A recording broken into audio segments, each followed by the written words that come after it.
de fotosíntesis, o lo último charlado recién.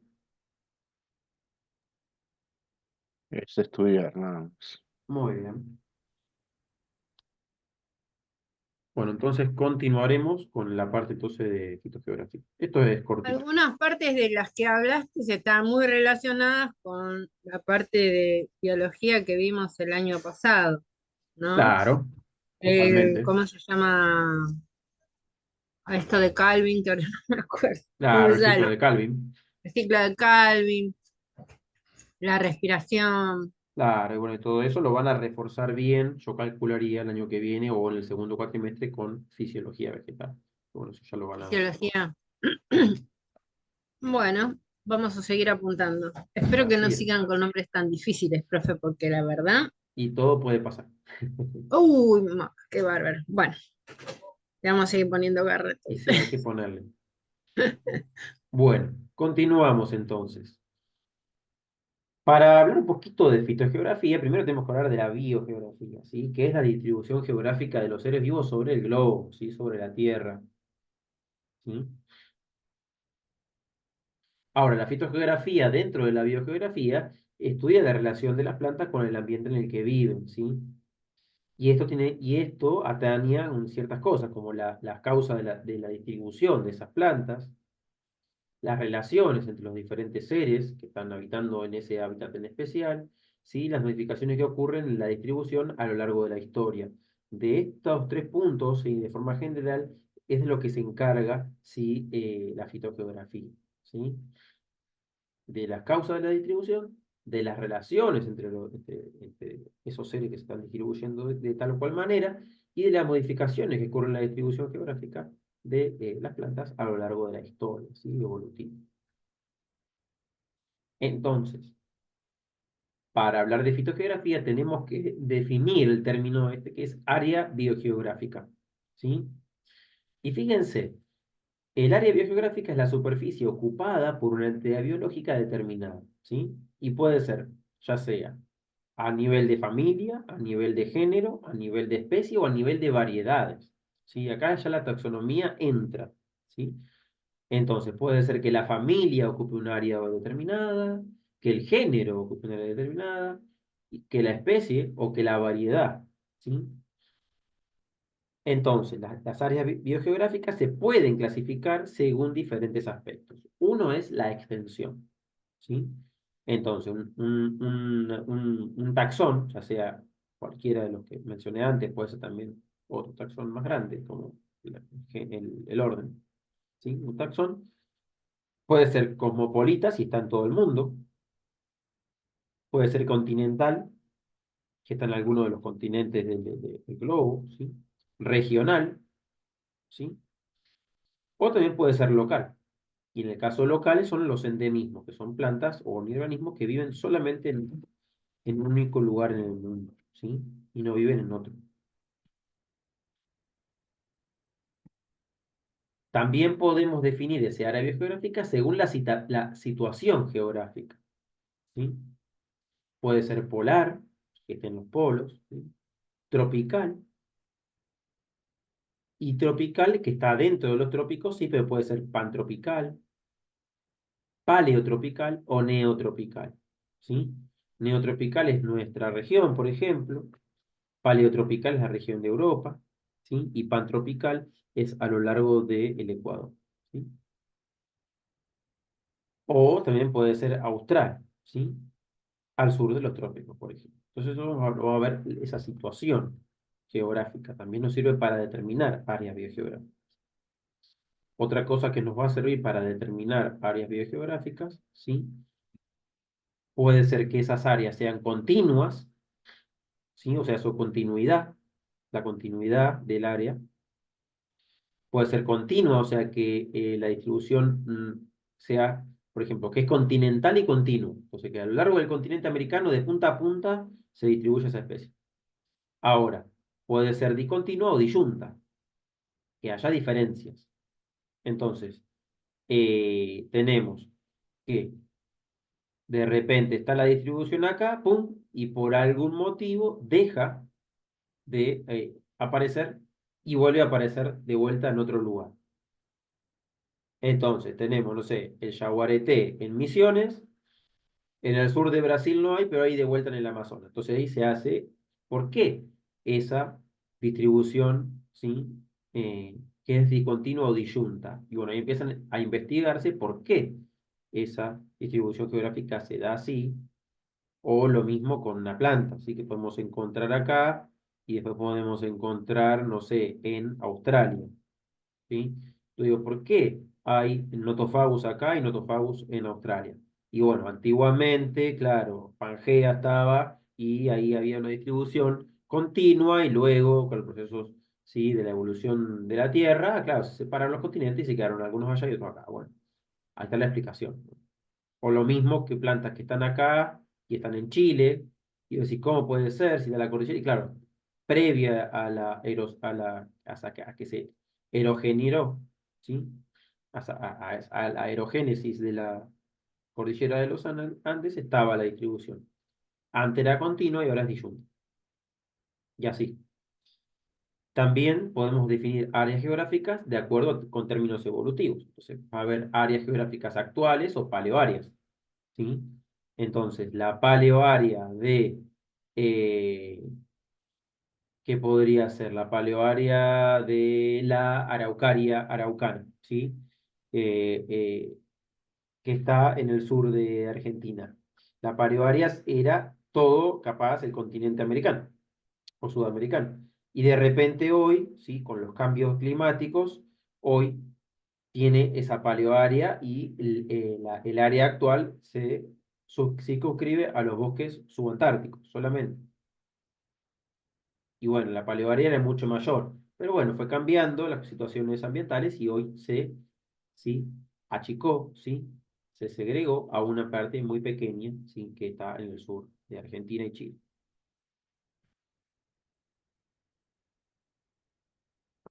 Entonces, esa podrían ser áreas relictuales o reducidas, la de la Araucaria. Igual que la Araucaria Pino-Paraná, que está en el norte, Misiones. ¿Sí? Tiene áreas relictuales o reducidas, porque antiguamente eran mucho más. Es más, se creen que eran que eran la misma especie, la Araucaria araucana y la Araucaria angustifolia o Pino-Paraná. ¿Sí? Que por cambios climáticos a lo largo de la evolución del planeta, ¿sí? Se fueron segregando, ¿sí? Se hicieron distribución disyunta y pasó tanto tiempo que se separaron que ya la barrera genética se generó y ya no hay forma de que se fecunde. Entonces, cuando no hay fecundación, se forman especies diferentes y ya está. ¿Sí? Tenemos la araucaria araucana y la araucaria araucana pino-paraná o lo que también es la araucaria angustifolia. ¿Sí? Y eso puede pasar tranquilamente, pasa, de hecho. Pueden ser también áreas progresivas o regresivas. Una área progresiva es aquella que va en aumento, ¿sí? Y una regresiva es la que va en disminución. Un área regresiva luego se puede transformar en un área reductual, ¿sí? Y un área progresiva luego se puede transformar en un área potencial, ¿sí? Ahora, las áreas reales o las áreas potenciales también tienen que ver con, a veces, explosiones que suceden por diferentes eventos climáticos que puede haber. O también de la mano de la humanidad, que hace cosas raras, entonces se multiplican más plantas que otras y bueno, hay que ver cuál es el área real de distribución de esa especie sin la intervención del ser humano, ¿sí? Y bueno, ahí hay juegos también de estudio biogeográfico o fitogeográfico para ver qué onda esto, ¿no?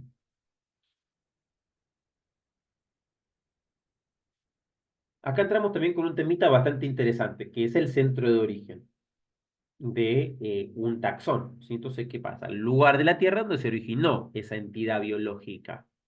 Y es el lugar de la Tierra donde se originó la entidad biológica, ¿sí? Ese es el centro de origen.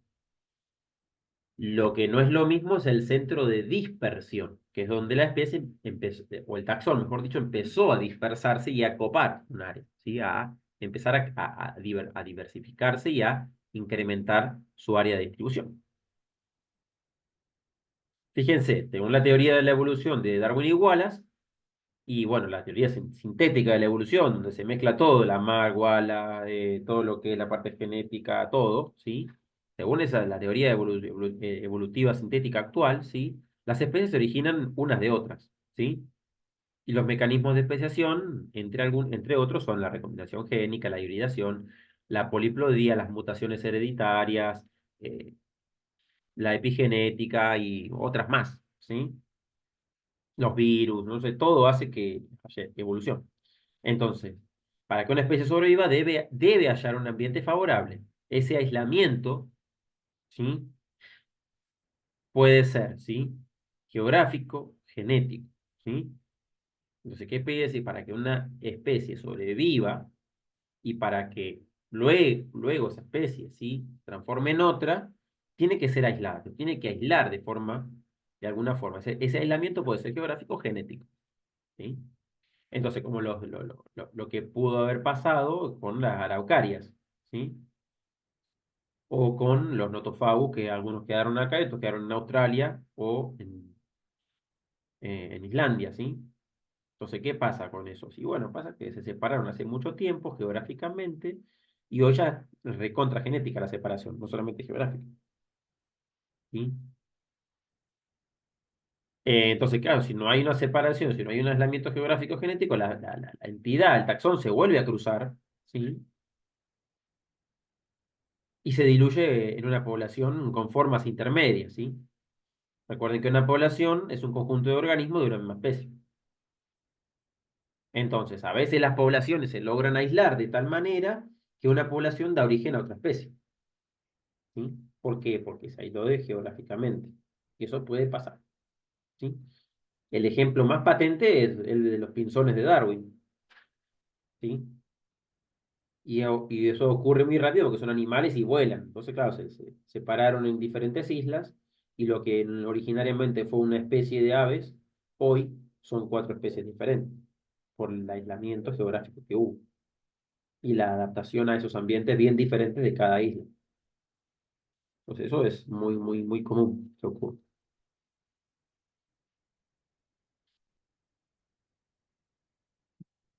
Eh, Entonces, ¿cuáles podrían ser esos factores que determinan la distribución de los organismos? En nuestro caso, las plantas, ¿sí?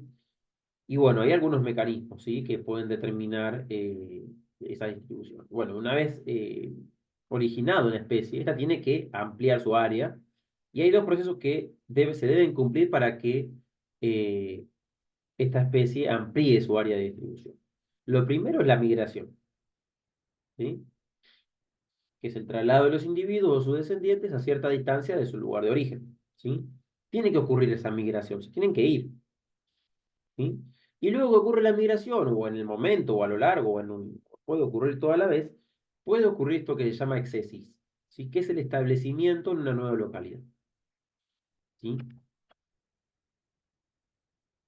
A la vez que estoy migrando me puedo establecer, o puedo migrar, migrar, migrar y en algún momento establecerme, ¿sí? Pero la exesis tiene que ocurrir, me tengo que establecer y de esa manera ampliar mi área, ¿sí?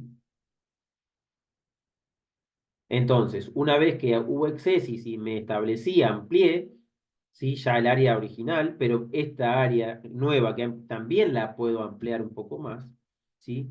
Y puede haber factores extrínsecos que no tengan que ver con la entidad biológica, sino que tengan que ver con el ambiente que hacen que la planta pueda ampliar. Puede ser geográficos, ¿sí? Geografías que faciliten que esa entidad pueda avanzar. Pueden ser edáficos, o sea, que el suelo facilite que esa entidad pueda avanzar. Climáticos, otras especies en juego que colaboren para que esta especie avance, o el mismo ser humano, ¿no? Entonces, ¿qué es lo que pasa con el ligustro acá en Argentina? O sea, o la rosa mosqueta, o cualquier individuo que se transforma en una especie invasora. ¿Qué pasa? La traen y no tienen consideraciones de que se puede adaptar muy bien porque edáficamente los suelos son muy favorables para ellos, o el clima, o los organismos, como el caso del ligustro, que todos los pájaros se comen su semilla y después al defecarla germinan. Esas cosas no se tienen en cuenta y bueno, hoy por hoy tenemos sí, eh, muchos ¿sí? Factores extrínsecos que hacen que el ligustro esté como esté. ¿Sí? En especial el humano, ¿no? El factor humano es letal. Y si no, también tenemos aspectos intrínsecos que hace que una especie o una entidad biológica pueda, ¿sí? Ampliar su área. Ya sea morfología, número de diásporas y poder germinativo, o sea, el número de semillas o parecido, o cosas, y su poder germinativo, la multiplicación vegetativa, la antigüedad de la especie, que hace que tenga mayor plasticidad genética y tolerancia, ¿sí? Factores y ecológicos propios de ese taxón, ¿sí? Y la composición química también hace que ese taxón pueda adaptarse fácilmente y ampliar su área, ¿sí? Si sumamos los factores extrínsecos e intrínsecos juntos y podemos tener una especie muy que avanza mucho como la zarzamora, como eh, o la zarzaparrilla, o el ligustro, ¿sí? O la rosa mosqueta, que avanzan de forma despiadada, ¿sí? O el diente de león, o quienes sean, que son invasoras, ¿por qué? Porque tienen características intrínsecas y extrínsecas que facilitan ese incremento del área. ¿Hasta acá todo bien, gente? ¿Alguna duda, consulta?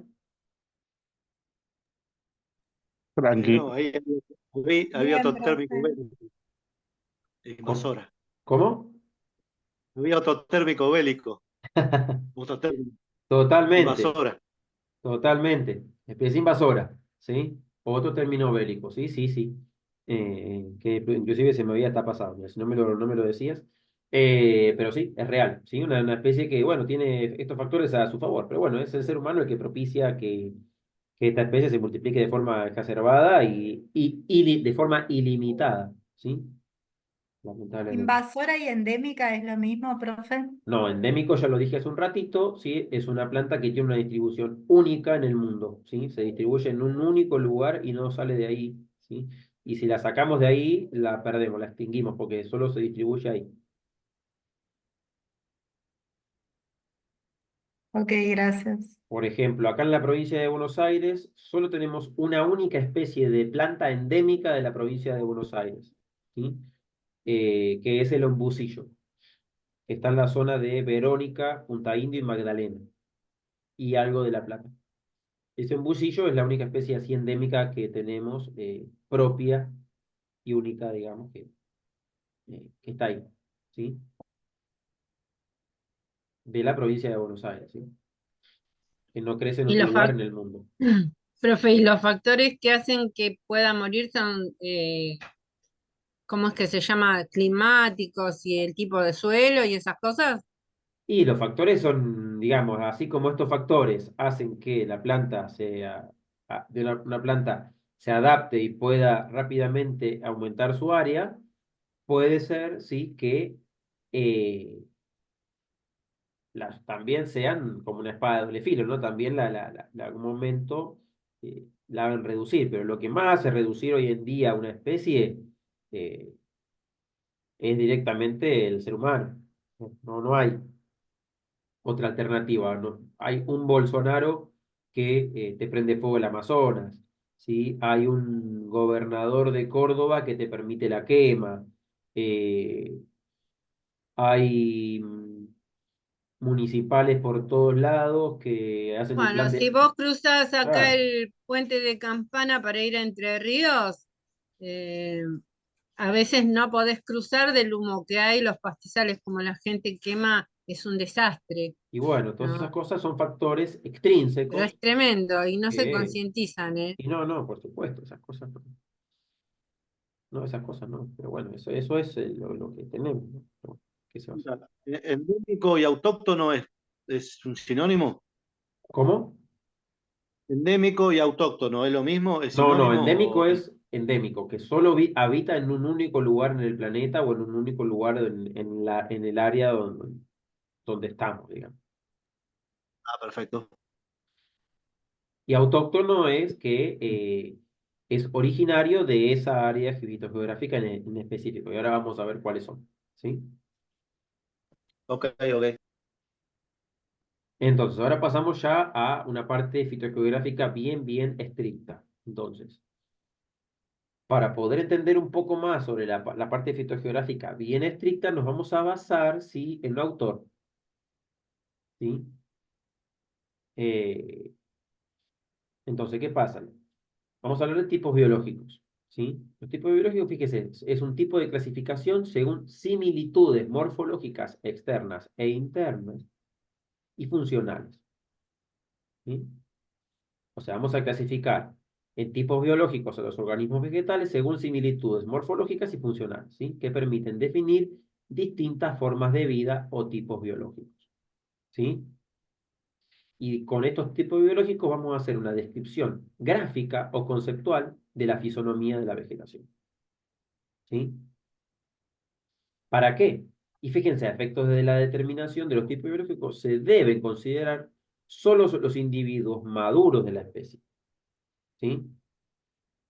O sea, para poder decir que hay un tipo biológico u otro, solo vamos a usar, ¿sí?, individuos adultos maduros que ya hayan, ¿sí?, tenido, en el caso de las angioflores, o en el caso de las gimnos, ¿sí?, semillas, conos, ¿sí?, o en el caso de los helechos, cuerpo fructífero, en el caso de los musgos, ¿sí?, que tengan sus esporas. ¿Estamos? Y fíjense lo que dice ahí, se debe tener presente que la misma especie puede presentar distintos tipos biológicos si las condiciones ambientales difieren marcadamente, que esto es lo que pasa también con el metabolismo, ¿sí? Bueno, ¿y qué es la fisonomía? Fíjense, la fisonomía puede definirse como el aspecto exterior de una comunidad vegetal, ¿sí?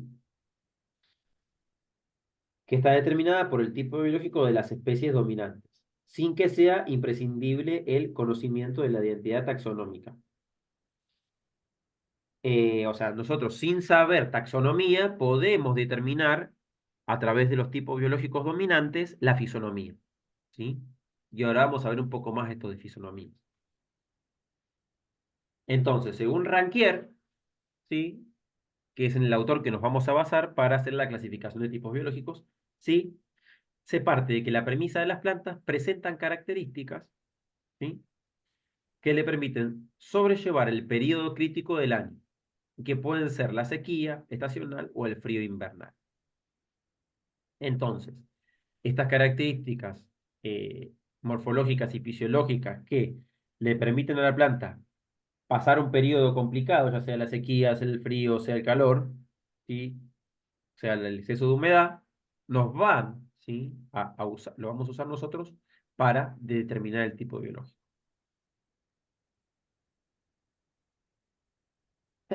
Perdón.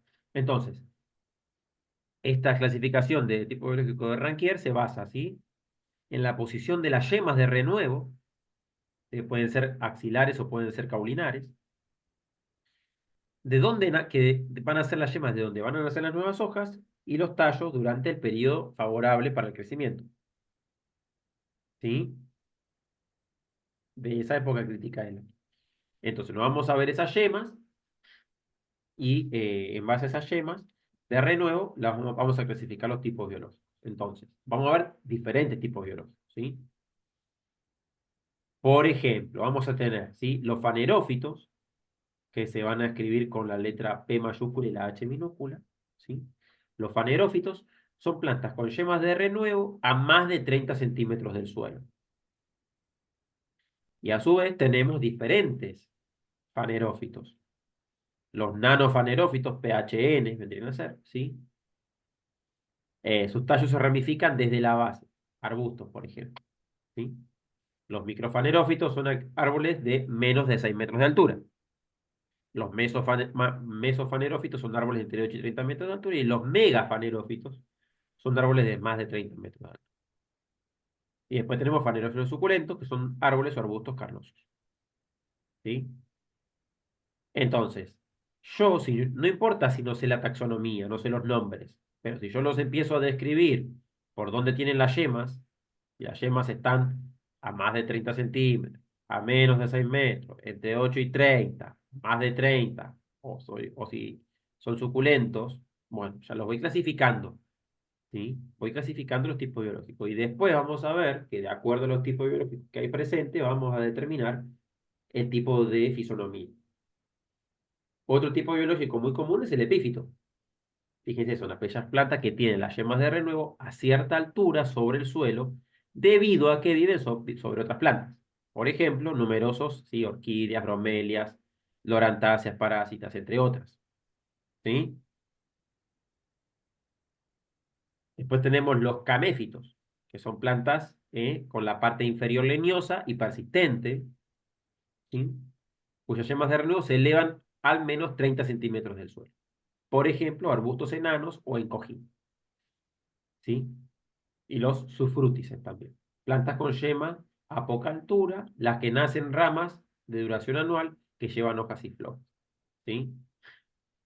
Acá en los caméfitos tenemos muchas plantas de la Patagonia, por ejemplo. Después tenemos los hemicriptófitos, ¿sí? Plantas cuyas yemas de renuevo están al ras del suelo, que pueden quedar protegidas por la jaracas. Otros restos vegetales.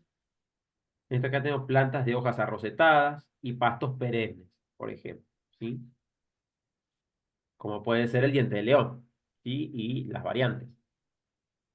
O pastos perennes, ¿sí? Que muere toda la parte de arriba, pero la parte de abajo queda viva. Después tenemos los geófitos, plantas con órganos perennes subterráneos, ¿sí? Portadores de las yemas de renuevo, ¿sí? Que quedan así protegidas, como por ejemplo en bulbos, rizomas, tubérculos y raíces gemíferas. ¿Eh? Esos son los geófitos. Después tenemos los helófitos, plantas con yemas de renuevo bajo un suelo inundado, son plantas palustres, ¿sí? Hidrófitos, plantas con yema de renuevo en el agua, las plantas son acuáticas. Y los terófitos, ¿sí? Son las plantas anuales, ¿sí? Fíjense, generalmente con ciclo vegetativo breve, ¿sí? Efemerófitas, ¿sí? Carecen de yemas de renuevo y mueren después de fructificar. Estos son la mayoría de los pastos y las plantas, ¿sí? Anuales. Las únicas yemas de renuevo son los embriones de las semillas. Es la única manera de renovar esa planta, ¿sí? Así que bueno, de acuerdo a lo que yo tenga, es la fisonomía que va a lograr, ¿sí? Eh, de acuerdo a la cantidad y a la característica de esos tipos biológicos que yo tenga en un determinado hábitat, es la fisonomía que va a adquirir ese lugar. Puede haber muchos fanerófitos y bueno, va a ser un bosque. Puede haber fanerófitos, ¿sí? Y puede haber caméfitos, puede haber hemicriptófitos, ¿sí? Y bueno, va a ser seguramente una selva, ¿sí? Hay hidrófitos y bueno, los esteros deliberados son esteros, ¿sí? Y así voy a ir viendo lo que hay y va a recibir el nombre de acuerdo a el tipo biológico que voy a tener y dónde están las yemas de renuevo de ese tipo biológico, ¿sí? ¿Me hago entender, gente? Profe, una Sí, sí. consulta. Diferencia de palustres y acuáticas. Y ahí lo vimos. ¿Qué dice ahí? Leete lo que dice el ófito. Helófitos, plantas con yemas de renuevo bajo un suelo inundado. Ah, suelo inundado. ¿Y qué dice Ok, hidrófito? sí, sí. Plantas en el agua. Ahora Claro. sí, me Con quedó yemas claro. de renuevo bajo el suelo inundado y otra cosa es sobre el agua. ¿Sí? Claro, Hidrófito y gracias. el terófito. ¿Sí?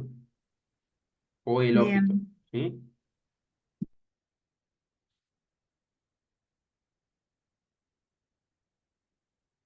Eso me va a diferenciar la palustre de la acuática, la hidrófita.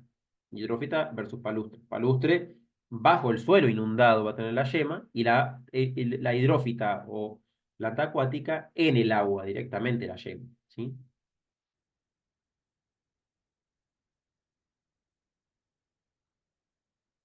Entonces, por ejemplo, tipos de fisonomía o de vegetación. Si tengo predominio de árboles, tengo estas tres posibilidades. O sea, voy a tener mega, meso y microfanerófitos. Tengo predominio de árboles, o puede ser una selva, puede ser un bosque, o puede ser un parque. ¿sí? Entonces, puedo tener esos tres tipos de fisonomías si tengo predominio de árboles, ¿sí? Entonces, si tengo predominio de árboles y además hay lianas, o sea, en plantas trepadoras, enredaderas, ¿sí? Que caen desde arriba, va a ser una selva. Ahora, si tengo predominio de árboles, pero no tengo lianas, va a ser un bosque. Y ese bosque puede ser monoespecífico, ¿sí? Que es lo más común, que haya bosques monoespecíficos. A veces hay bosques, sí, poliespecíficos, ¿sí? Y la selva no es monoespecífica, la selva es bien poliespecífica, ¿sí? Multiespecífica. Y el parque va a ser parecido al bosque, pasa que el bosque tiene una densidad de árboles mucho mayor a la del parque. El parque es menos denso, ¿sí? Hay espacios manchones de suelo sin cubrir. Entonces, si tengo predominio de arbusto, ¿qué vamos a tener? Un matorral, una estepa arbustiva o por ejemplo, un brezal, si es un predominio de arbusto monoespecífico, del brezo, por ejemplo. ¿Sí?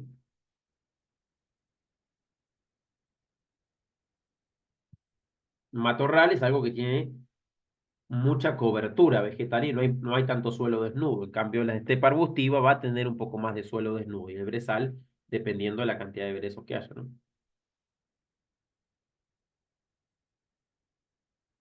Bien, perfecto. Gracias por avisar, Carlos. No hay por qué. Entonces, si tenemos predominio de hierbas, ¿sí? ¿Qué vamos a tener? Praderas, sabanas, estepas herbáceas, desiertos, tundras, juncales, camalotales, embalsados. Fíjese que juncal y camalotal remite a que hay hierbas, pero de una única taxón, de una única, ¿sí? Un único grupo, ¿sí? Los juncos o los camalotes, ¿sí? Entonces, de acuerdo a el tipo biológico que hay y además la abundancia de ese tipo biológico y la distribución de ese tipo biológico y la cantidad de suelo desnudo versus suelo cubierto por vegetación, es que vamos a tener los diferentes, ¿sí? Praderas, sabanas, ¿sí? Estepas, desiertos, tundras, juncales, camalotales, ¿sí? O si está cubierto toda el agua o parcialmente, ¿sí? Bueno, y estas son las regiones fitogeográficas, ¿sí? Entonces tenemos, ¿sí? Región holártica, que es la región de donde comprende norte de Europa y norte de, de América.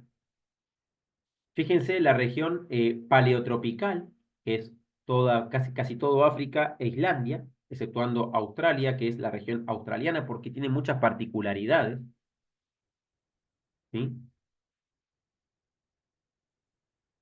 Un embalsado es un embalse, es una región que puede ser un embalse natural hecha por castores o un embalse, digamos, artificial, ¿sí? Región neotropical, que es la nuestra, ¿sí? Centroamérica y Sudamérica. Y región capense. Fíjense que la región capense, que es Ciudad del Cabo y alrededor, también tiene una zona muy particular, por eso se divide. Y la región antártica, ¿sí? O sea, esas son las regiones más comunes y las más grandes. Dentro de estas regiones grandes hay regiones más chiquitas, fitorregiones mucho más chiquitas. Y ahí tenemos la fitogeografía de Argentina, por ejemplo, ¿sí? Esto es más chiquito, entonces acá tenemos las diferentes regiones fitogeográficas, ¿sí?